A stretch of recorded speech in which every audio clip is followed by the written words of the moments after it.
એ same trial balance છે. હવે trial balance જોઈને પહેલાં આપણે ટ્રેડિંગ પીએનએલનું ખાલી એમને ફોર્મેટ જોઈ લઈએ.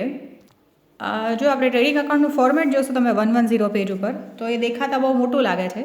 એકચ્યુઅલી આ બધું યાદ રાખવાનું છે, બટ એટ વન્સ યાદ નહીં રહે. જેમ જેમ પ્રેક્ટિસ કરશું એમ વધારે સરખી રીતે યાદ રહેશે. ટ્રેડિંગ અકાઉન્ટમાં બેઝિકલી આપણે કમ્પેર કરીએ છીએ કે સામાન કેટલામાં લીધો અને પરચેઝ કરવા માટે આપણે કેટલા એક્સ્ટ્રા ખર્ચા કરવા પડ્યા.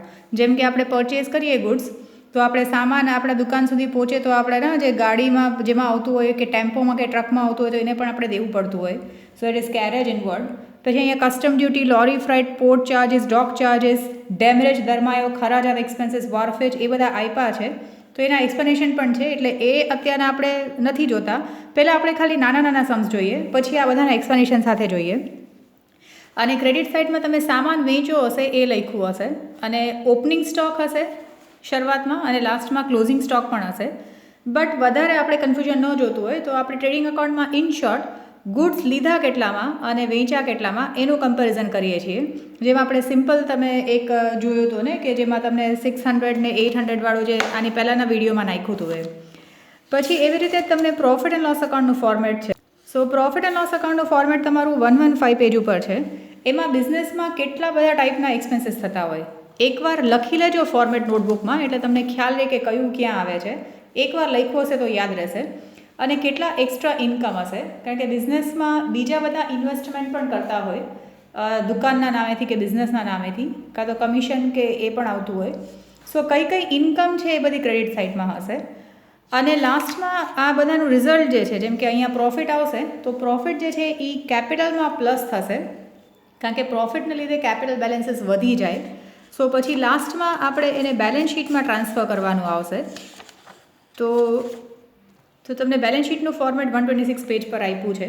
હવે અત્યારના જોવાથી બહુ બધું મોટું અને કોમ્પ્લિકેટેડ લાગશે, એટલે આપણે નાના નાના સમ્સ કરીએ અને જોતા જઈએ.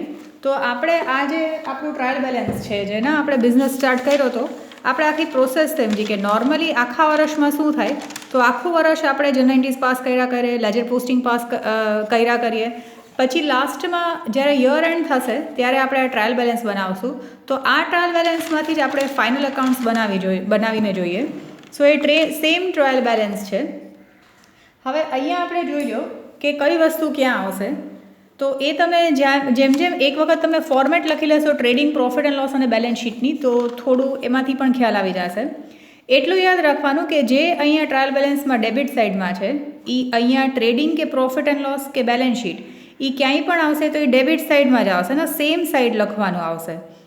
બેલેન્સ શીટમાં એકચ્યુઅલી કોઈ સાઇડ નથી, પણ બેલેન્સ શીટમાં એસેટને ડેબિટ કહેવાય છે અને લાયબિલિટીઝને ક્રેડિટ કહેવાય છે. તો જેટલા પણ ડેબિટ બેલેન્સીસ છે એ ડેબિટ સાઇડમાં જ આવશે, ક્રેડિટ બેલેન્સીસ છે એ ક્રેડિટ સાઇડમાં જ આવશે. જેમ કે સૌથી પહેલાં સ્ટાર્ટ કરીએ. હા, અને એ પણ એક ઇમ્પોર્ટન્ટ યાદ રાખવાનું છે કે ગુડ્સના રિલેટેડ અકાઉન્ટ મતલબ purchase, sales, purchase return, sales return, goods going out of the business other than by way of sales, એટલે ગુડ્સ અકાઉન્ટ અને એક્સપેન્સીસ અને ઇન્કમ્સના અકાઉન્ટ એ બધા ક્લોઝ થઈ જશે ટ્રેડિંગ અને પ્રોફિટ એન્ડ લોસ અકાઉન્ટમાં. અને જેટલા પણ રિયલ અને પર્સનલ અકાઉન્ટ્સ છે, રિયલ અને પર્સનલ અકાઉન્ટ્સ આપણે કહી શકાય કે એ લોકો વીઆઈપી છે. એટલે એ લોકો અહીંયા આ ટ્રેડિંગ, પ્રોફિટ એન્ડ લોસ અકાઉન્ટમાં આમ લડાઈ કરવા નહીં આવે. જેમ કે અહીંયા એક્સપેન્સ લખશું ને ઇન્કમ લખશું ને પછી કોણ જીતું ને, એક્સપેન્સીસ વધારે છે અને ઇન્કમ ઓછી છે તો એક્સપેન્સમાં આપણને લોસ આવશે. સો આ જેટલા રિયલ અને પર્સનલ અકાઉન્ટ છે એ બધા વીઆઈપી છે, એ સીધા બેલેન્સ શીટમાં જ જશે. રિયલ અને પર્સનલ અકાઉન્ટ જેના ડેબિટ બેલેન્સીસ હશે એ જશે એસેટ સાઇડમાં, અને જેના ક્રેડિટ બેલેન્સ હશે એ જશે લાયબિલિટી સાઇડમાં. જેમ કે આપણે ફર્સ્ટથી જ સ્ટાર્ટ કરીએ તો સૌથી પહેલું છે cash account. Cash is a real account, કારણ કે એમાં goods comes in or cash comes in goes out વાળો રૂલ અપ્લાય થાય. તો અહીંયા એ ડેબિટ સાઇડમાં છે, તો એ રિયલ અકાઉન્ટ છે એટલા માટે એ બેલેન્સ શીટમાં જશે. બેલેન્સ શીટમાં ડેબિટ જે છે એ એસેટ સાઇડ છે. તો આપણે થોડી સ્પેસ છોડીને લખીએ છીએ, કારણ કે ઉપર આપણે ફિક્સ્ડ એસેટ્સ લખવાના છે, નીચે કરંટ એસેટ્સ લખવાના છે. અત્યારના એ વધારે કન્ફ્યુઝન લાગતું હોય તો ખાલી એટલું જ જુઓ કે કેશ રિયલ અકાઉન્ટ છે, એટલે બેલેન્સ શીટમાં એસેટ સાઇડમાં આપણે લખ્યું 4800. એના પછી સેકન્ડ છે કેપિટલ અકાઉન્ટ. તો કેપિટલ જે છે એ પર્સનલ અકાઉન્ટ છે અને એનું ક્રેડિટ બેલેન્સ છે. તો કેપિટલ લખશું આપણે લાયબિલિટી સાઇડમાં. બટ સિન્સ આપણે આપણા દુકાનનો પ્રોફિટ થયો કે લોસ થયો એ ફાઇન્ડ આઉટ કરવાનું બાકી છે, તો આપણે ખબર છે કે જો પ્રોફિટ થશે તો આપણે કેપિટલમાં પ્લસ કરશું, લોસ થશે તો માઇનસ કરશું. એટલા માટે આ 5000 આપણે હંમેશા ઇનર કોલમમાં સ્ટાર્ટિંગમાં લખશું જ્યારે આપણે બેલેન્સીસ લખશું ત્યારે.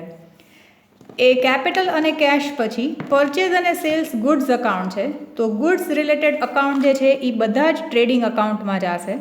તો પરચેઝ જે છે એ ડેબિટ સાઇડમાં છે, તો એને આપણે ડેબિટ સાઇડમાં જ લખીએ. જેમ કે પરચેઝ જે છે એ 900 ડેબિટ સાઇડમાં, સેલ્સ ક્રેડિટ સાઇડમાં છે, તો અહીંયા બાય સેલ્સ ક્રેડિટ સાઇડમાં 1800. પછી વેજીસ જે છે એ expenses related to purchase of goods છે, એટલા માટે વેજીસ આવશે ટ્રેડિંગ અકાઉન્ટમાં જે 100 છે. જો એ પણ આપણે ડેબિટ ટુ ડેબિટ સાઇડ પર જ લખ્યું. સેલેરી એક્સપેન્સ છે, તો પ્રોફિટ એન્ડ લોસ અકાઉન્ટમાં બીજા એક્સપેન્સીસ અને ઇન્કમ્સ લખશું. જેમ કે ડેબિટ સાઇડમાં બધા એક્સપેન્સીસ અને લોસીસ હશે, ક્રેડિટ સાઇડમાં ઇન્કમ્સ એન્ડ ગેઇન્સ હશે. તો સેલેરી જે છે એ પ્રોફિટ એન્ડ લોસ અકાઉન્ટમાં લખશું, ડેબિટનું ડેબિટ સાઇડમાં જ 500.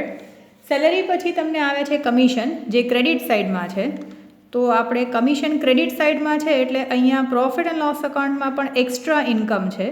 જો બાકીની જેટલી પણ એક્સ્ટ્રા ઇન્કમ ને એક્સ્ટ્રા એક્સપેન્સીસ છે એ આપણે પ્રોફિટ એન્ડ લોસ અકાઉન્ટમાં લખવાના.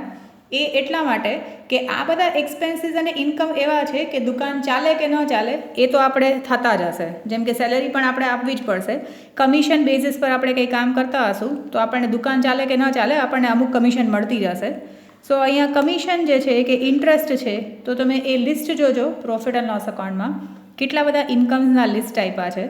તો એ કમિશન અહીંયા ઇન્કમ છે એટલે ક્રેડિટ સાઇડમાં, અહીંયા ટ્રાયલ બેલેન્સમાં પણ ક્રેડિટ છે એટલે અહીંયા પણ ક્રેડિટ સાઇડમાં જ આવશે. પછી મશીન છે, તો મશીન ફિક્સ્ડ એસેટ છે અને ફિક્સ્ડ એસેટ એ રિયલ અકાઉન્ટમાં આવે એટલે આ મશીન જે છે એ બેલેન્સ શીટમાં એસેટ સાઇડમાં. આમ પણ એવી કોઈ વસ્તુ કે જે વર્ષો વર્ષ રહેવાની હશે બિઝનેસમાં અને એ એસેટના ફોર્મ હશે તો એ બેલેન્સ શીટમાં આપણે એસેટ સાઇડમાં લખશું. હવે મિસ્ટર એ જે છે એનું ક્રેડિટ બેલેન્સ છે, મિસ્ટર એનું. સો એનો મતલબ કે એ આપણા ક્રેડિટર છે, કારણ કે આપણે જોયું હતું કે આપણે એની પાસેથી ગુડ્સ પરચેઝ કર્યા હતા. તો આ ક્રેડિટર્સ છે એટલે ક્રેડિટર્સ જે છે એ લાયબિલિટી સાઇડમાં, ક્રેડિટર્સમાં આ મિસ્ટર એનું નામ લખીએ એટલે એ લાયબિલિટી સાઇડમાં. અને મિસ્ટર સીનું અહીંયા આગળ ડેબિટ બેલેન્સ છે, તો એ આપણા ડેટર છે, કારણ કે આપણે મિસ્ટર સીને સામાન વેચ્યો છે અને પૈસા લેવાના બાકી છે. સો મિસ્ટર સી ડેટર છે એટલે બેલેન્સ શીટમાં એસેટ સાઇડમાં આ મિસ્ટર સી ખાલી બ્રેકેટમાં લખીએ. ડેટર અને ક્રેડિટર પર્સનલ અકાઉન્ટ્સ છે એટલા માટે આમ પણ એ બેલેન્સ શીટમાં જ આવશે. હવે આ જેટલું પણ હતું એ બધું લખાઈ ગયું. આપણે આ બધું એકસાથે લખતા હતા તો આપણને કંઈ ખબર નહોતી પડતી, પણ આપણે સ્પ્લિટ કરીને સમજીને લખશું તો આપણે કમ્પેર કરી શકશું કે પરચેઝ કર્યા ગુડ્સ અને કેટલામાં વેચ્યા, એમાંથી આપણે કેટલો પ્રોફિટ થયો, પછી કેટલા એક્સ્ટ્રા ખર્ચા અને કેટલી એક્સ્ટ્રા ઇન્કમ્સ છે કે જે બિઝનેસ થાય કે ન થાય તો પણ કરવા જ પડશે, તો એનાથી પણ ખબર પડશે. અને બેલેન્સ શીટમાં આપણને આપણું ફાઇનાન્શિયલ સ્ટેબિલિટી કે સ્ટેટસ શું છે એ ખબર પડશે. હવે અહીંયા આગળ આપણે ટોટલ કરીએ તો ક્રેડિટ સાઇડનો ટોટલ 1800 છે, અહીંયાનો ટોટલ 1000 છે. તો મોટો ટોટલ આપણે બે સાઈડ લખીએ તો આપણે એમ કહી શકીએ કે આપણે 1000નો ખર્ચો કર્યો પણ આપણને 1800 મળ્યા. સો એનો મતલબ કે આપણે 800નો ગ્રોસ પ્રોફિટ થયો. ગ્રોસ પ્રોફિટ સફિશિયન્ટ નથી, આપણે એમ ના કહી શકીએ કે આપણે 800 રૂપિયા મળ્યા જ છે, કારણ કે આપણે હજી એક્સ્ટ્રા ઇન્કમ ને એક્સ્ટ્રા એક્સપેન્સ પણ સાથે કમ્પેરિઝનમાં રાખવાના છે. તો આને આપણે મોકલશું પ્રોફિટ એન્ડ લોસ અકાઉન્ટમાં. અહીંયા આગળ બ્રેકેટમાં લખીએ છીએ કે આપણને ગ્રોસ પ્રોફિટ થયો. હવે આ ગ્રોસ પ્રોફિટ જે છે એ આપણે અહીંયા જે છે એ આ સાઈડમાં ઓપોઝિટ સાઈડમાં આવશે. જેમ કે અહીંયા બાય ટ્રેડિંગ અકાઉન્ટ અહીંયા બ્રેકેટમાં લખીએ છીએ કે આપણે ગ્રોસ પ્રોફિટ મળ્યો, તો ગ્રોસ પ્રોફિટ છે 800. હવે અહીંયા બીજું કંઈ કરવાનું બાકી નથી રહેતું, તો અહીંયા પણ આપણે ટોટલ કરીએ તો ક્રેડિટ સાઇડનો ટોટલ 1800 છે અને ડેબિટ સાઇડમાં ખાલી 500 છે. તો એનો મતલબ કે આપણે 1300નો નેટ પ્રોફિટ થયો. નેટ પ્રોફિટ જે છે એ કેપિટલમાં એડ કરવાનો આવશે, કારણ કે એના લીધે આપણું કેપિટલ બેલેન્સ વધી જશે. આપણે દુકાનમાં તો 5000 લાવ્યા હતા પણ આપણે પ્રોફિટ કમાના 1300. સો 1300 જે છે એ નેટ પ્રોફિટ છે એ આપણે કેપિટલમાં પ્લસ કરવાનો આવશે. અહીંયા આ નેટ પ્રોફિટ 1300. સો હવે ટોટલ કેપિટલ આપણું થઈ જશે 6300. હવે આટલું કર્યા પછી આપણો સમ પૂરો થઈ ગયો અને આપણે કમ્પેરિઝન કરીએ છીએ કે આપણને બે સાઈડ સરખો ટોટલ આવે છે કે નહીં. તો આ સાઈડનો ટોટલ 6400 છે. ક્રેડિટ સાઈડમાં એસેટ સાઈડમાં કરીએ તો આ 1000 પ્લસ 600 પ્લસ 4800 કરશું તો આ 6400 જે છે એ બે સાઈડ ટોટલ સરખો આવી જાય છે. એટલે ઇન શોર્ટ આ બેઝિક સમ છે જેમાં આપણે ટ્રાયલ બેલેન્સમાં જે વસ્તુ આપેલી છે એને એમનેમ જોવાથી આપણને ખબર નથી પડતી કે આપણને કેટલો પ્રોફિટ થયો, કેટલો લોસ થયો. તો એના કરતાં આપણે જો ટ્રેડિંગ અકાઉન્ટમાં સામાન કેટલામાં લીધો, સામાન કેટલામાં વેચ્યો એ સામસામું કમ્પેરિઝન કરીએ તો આપણને ખબર પડે કે ખાલી ગુડ્સ પરચેસ સેલ એક્ટિવિટીમાંથી જ આપણે 800 કમાણા. પછી એના સિવાયની આપણી એક્સ્ટ્રા ઇન્કમ છે, આપણા એક્સ્ટ્રા ખર્ચા પણ છે. તો એક્સ્ટ્રા ઇન્કમ પ્લસ કરતાં અને એક્સ્ટ્રા એક્સપેન્સીસ માઇનસ કરતાં આપણે પ્રોફિટ એકચ્યુઅલી કમાણા 1300.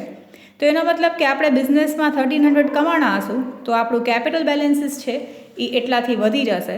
એટલે કેપિટલમાં આપણે પ્લસ કરીએ છીએ, લોસ હશે તો માઇનસ કરશું, પ્રોફિટ છે તો પ્લસ કરશું અને આ ટોટલ જે છે પછી બે સાઈડનો સેમ આવી જવો જોઈએ. તો બેઝિકલી તમે જોજો જેટલા પણ રિયલ અને પર્સનલ અકાઉન્ટ છે, જો અહીંયા આગળ આપણે જોઈએ તો કેશ જે છે એ રિયલ અકાઉન્ટ છે, કેપિટલ પર્સનલ અકાઉન્ટ છે, પછી આ ગુડ્સ અકાઉન્ટ છે પરચેસ સેલ, વેજીસ જે છે એ expenses related to purchase of asset છે, સેલરી એક્સ્ટ્રા એક્સપેન્સ છે, પછી આ મશીન જે છે એ રિયલ અકાઉન્ટ છે, મિસ્ટર એ ને મિસ્ટર સી પર્સનલ અકાઉન્ટ છે. તો આ જે 5 અકાઉન્ટ છે એ અહીંયા ક્યાંય ના આવ્યા, એ સીધા બેલેન્સ શીટમાં જ ગયા. એટલે તમારે તમારી ટેક્સ્ટ બુકમાં જે આ ફોર્મેટ આપ્યા છે એ જોવાના છે. જેમ કે જ્યારે ક્વેશ્ચન આપ્યો હશે તો તમને આ ઓપનિંગ સ્ટોક પરચેસ ને અહીંયા માઇનસ પ્લસને કરેલું છે તો એવી રીતે અહીંયા એક્સપેન્સીસ કર્યા હશે તો બેલેન્સ અહીંયા ગ્રોસ પ્રોફિટ આવે છે. પછી એવી રીતે પ્રોફિટ એન્ડ લોસ અકાઉન્ટમાં તમને નેટ પ્રોફિટ આવે છે અહીંયા. જેમ કે હજી એ લોકોએ આ પ્રોફિટ એન્ડ લોસ અકાઉન્ટ પાછળ સુધી કન્ટિન્યુ છે. તો જે નેટ પ્રોફિટ છે એ ટ્રાન્સફર ટુ કેપિટલ અકાઉન્ટ હશે. તમે આમાં નામ જોજો, ઘણા બધા એક્સપેન્સીસ છે, audit fees, salary, rent, insurance, taxes, postage, electricity, audit fees, legal expense. તો આ કેટલી બધા એક્સપેન્સીસ હશે જે દુકાન ચાલે કે ન ચાલે, બિઝનેસ ચાલે કે ન ચાલે તો પણ દેવાના થતા હશે. મોરઓવર સેલિંગ રિલેટેડ એક્સપેન્સીસ છે એ બધાય પ્રોફિટ એન્ડ લોસ અકાઉન્ટમાં આવશે. એક્સ્ટ્રા ઇન્કમ તમને જોઈ લો તો ડિસ્કાઉન્ટ રિસીવ થાય, રેન્ટ રિસીવ થાય, કમિશન બ્રોકરેજ એ બધું રિસીવ થાય, ઇન્ટરેસ્ટ ઓન ઇન્વેસ્ટમેન્ટ હોય. તો આ બધા અલગ અલગ છે, ઇન્કમ્સ છે. હવે આ એકવાર લખીને રાખજો એટલે યાદ રહે. પછી આપણે પહેલાં નાના નાના સમ્સ કરશું, ટેક્સ્ટ બુકમાં સીધા એડજસ્ટમેન્ટ્સવાળા સમ્સ છે, બટ આ ચેપ્ટર બહુ સરખી રીતે કરવાનું છે એટલે તમે એકવાર આ ફોર્મેટ જોઈને રાખજો. અને લાસ્ટમાં તમારી જે બેલેન્સ શીટની ફોર્મેટ છે, સો બેલેન્સ શીટમાં તમને લાયબિલિટીઝ અને એસેટ સાઇડમાં જોઈ લો તો અહીંયા લાયબિલિટી સાઇડમાં કેપિટલમાં આપણે પ્લસ માઇનસ કરવાનું આવશે. પછી આપણે લોન લીધી હોય તો એ લાયબિલિટી હશે.